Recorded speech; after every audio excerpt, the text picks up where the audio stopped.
Hi friends, சித்திரை 1ஆம் தேதி அப்படின்னு சொல்லிட்டு 2-3 நாள் மீனெல்லாம் கட் ஆகிடுச்சுங்க. சித்திரை 1க்கு அதுக்கு முந்தின நாள் கனி காணுதல் வைக்கணும்னு சொல்லிட்டு மீன் வாங்கல. அதுக்கு முந்தின நாள் மாதத்தில் கடைசி வெள்ளிக்கிழமைன்னு மீன் வாங்கல.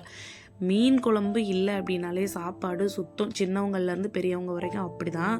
ஸோ இன்றைக்கி எல்லா ஃபங்க்ஷனும் முடிஞ்சாச்சு. இன்றைக்கி நீட்டாக மீன் வாங்கி நல்லா ஒரு பிடிச்சிடணும் அப்படின்னு சொல்லிட்டு நிறையா மீன்லாம், ஐயில் மீன், கண்ணங்குழி சாலை, அப்புறம் கடவா மீன் இவ்வளோ வாங்கிட்டு நல்லா வாஷ் பண்ணி எடுத்து நல்லா குழம்பு வறுத்தரைச்சி குழம்பும் பண்ணி நல்லா மசாலா போட்டு ஃப்ரையும் பண்ணியாச்சு. ஸோ இதை சாப்பிட்டா தான் ஏதோ உயிரே திரும்ப வருங்கிற மாதிரி இருந்துச்சு. ஏன்னா அப்படி ஒரு மீன் வாசனை இல்லாமல் சாப்பாடே இறங்கலை சுத்தமாக.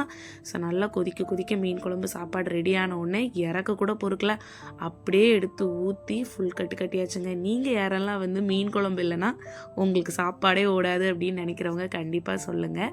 அண்ட் யாரெல்லாம் மீன் குழம்புக்கு அடிக்ட் அப்படின்னு சொல்லுங்கள். இந்த வீடியோ பிடிச்சிருந்தா லைக் பண்ணுங்கள். பாய்.